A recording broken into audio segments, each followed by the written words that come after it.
Please like and subscribe to our channel and click the bell icon to get new video updates.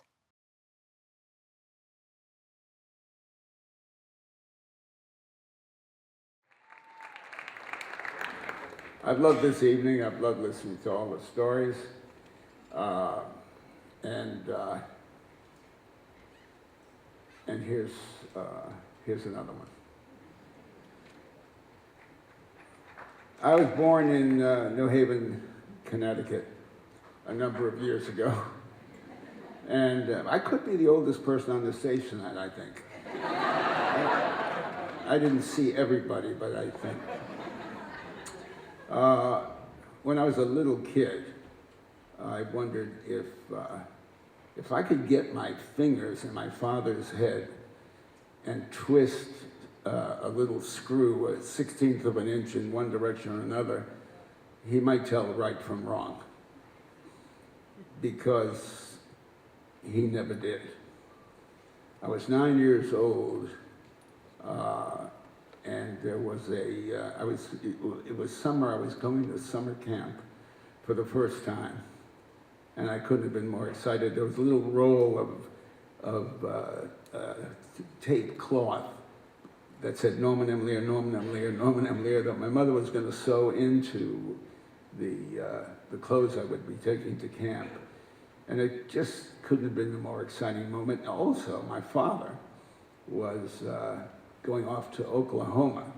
He was flying to Oklahoma with some men that my mother said, I don't like those men, Herman. I don't want you messing with those men.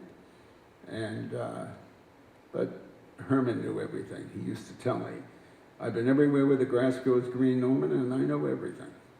Man actually said that. And he was off. He was arrested when he came back. Turned out he'd been trying to sell, or they had, these men my mother didn't care for, had caused him to try to sell some fake bonds from a Boston brokerage company. And he was arrested when he got off the plane.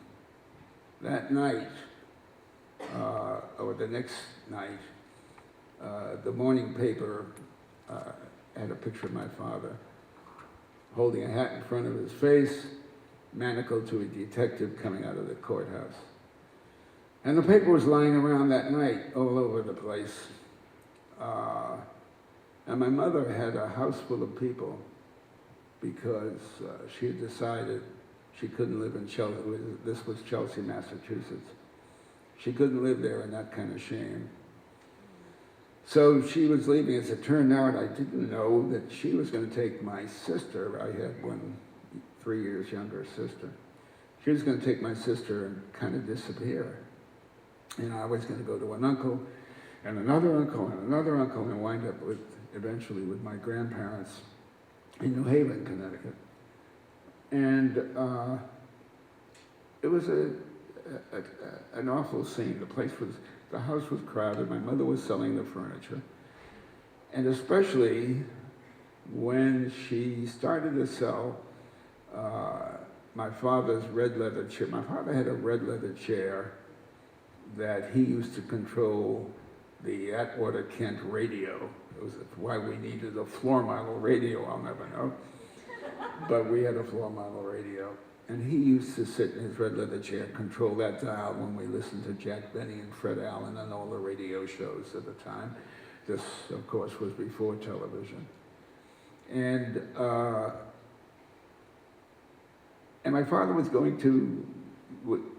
arrested, as I said, when he came back from Oklahoma. He was supposed to bring me back a 10-gallon hat, like my favorite movie actor, Ken Maynard, wore. And that may be why I've been attracted all my life to wearing a hat, because I've been wearing this hat for 50-some years at least. And it could be because my dad was coming home with a hat.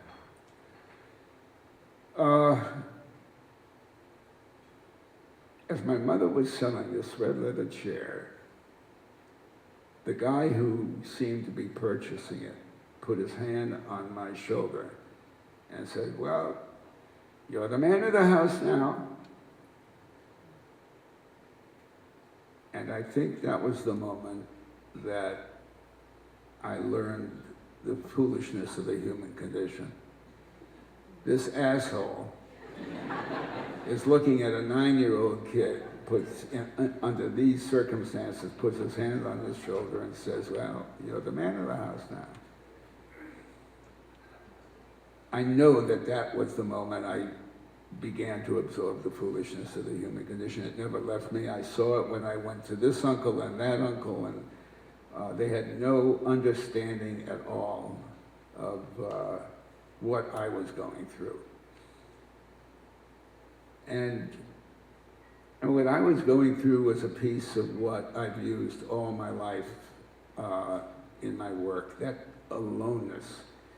I believe we are all alone in this world. Whatever our situations are, whatever our families are, we are still, each of us, alone in the world. And that served me well in the writing of everything I did from that point on. Along the way, before All in the Family, I made a film in Greenfield, Iowa, called Cold Turkey. It was about a city that was committed, where the minister got the city to agree, all of the smokers, to stop smoking for 30 days. So they all took a pledge to stop smoking for 30 days. And the film was about what the media around the country made of a town that said they were going to give up smoking. I couldn't be more proud of anything I've ever done on that film, which had a lot to say about media and America. And in the course of the film, I had a little girl in a montage where she was perhaps on the screen for 3 seconds. She was crossing the street, and a mother traffic monitor was screaming at her. And it was an illustration of bad behavior of the city, of all the smokers who had given up smoking the morning following their pledge. And the little girl's name was Amy. And she was on the screen for 2.5, 3 seconds. 25 years later, the town of Greenfield, Iowa, invited me to come back with as many of the players as I could bring. They wanted to celebrate the 25th anniversary of Cold Turkey in Greenfield, Iowa. Dick Van Dyke starred in the film. He came back with me. Pippa Scott came back with me. Tom Poston, for those who remember Tom Poston, Bob Newhart was in the film, and Edith Bunker Jean Stapleton was in the film, as I said before, All in the Family. They all came back, and we had the most incredible weekend in Greenfield, Iowa. I knew that those people would be telling time by the year that the summer the film was made there. Oh, Gert, she got married in, no, that was 2 years before Greenfield. No, that was before Cold Turkey. When Cold Turkey, she had already, and indeed that's the way it was in that community, and we had a whale of a time. And in the course of that, the little girl that was on the screen, her name was Amy, for about 3 seconds, got a hold of me and threw her arms around me and told me that my decision to use her in that little role was just the most important thing in her life. And she spent a couple of minutes talking to me about how important that was to her. And I appreciated it as much as I could, and hugged her, and we kissed, and now take a long dissolve. I've done All in the Family and all the shows, the Jeffersons and Good Times, all the shows that followed from there. And it's a great many years later, and I've written a book. This was just last year. Even this I get to experience, which is true of this moment for me. Even this, with all of you, I get to experience. It took me 93 years to get here to this moment. I swear to God I didn't do that for applause. But in the course of running around the country talking about the book, I get a call. I'm in somewhere in Massachusetts, I think. I get a call. Greenfield, Iowa would like me to come back. They want to celebrate. And what they're holding from me is the information that they're going to name a theater after me. I agreed to go back there because I'm selling the book. I'm thrilled to be going back to Iowa. Nobody else was available to go back with me. A lot of them had passed on. And I went back alone. And it was a great evening. And the governor introduced me, and there must have been 300 people at dinner in this big ballroom. And they had named the theater the Marquee. Next door to the ballroom was the Norman Lear Theater. And the moment of moments was Amy, who was now 51.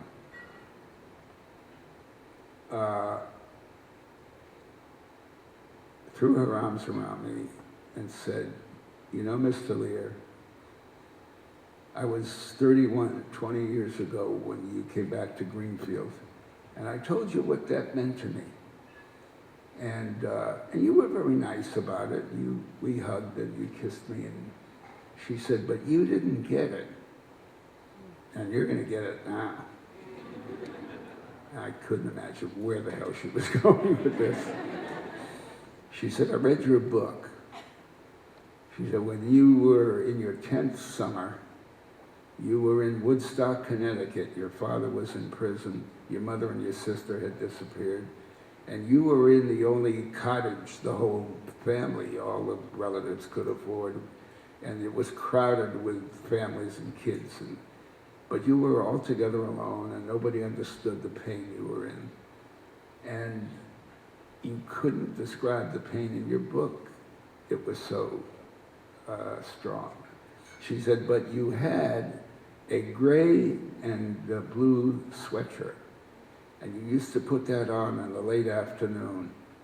And in that sweatshirt, you felt stronger and taller and tougher and wiser, smarter. And you used to walk down Savin Rock to a place called Sloppy Joe's. And among strangers at Sloppy Joe's in your gray and blue sweatshirt, you were,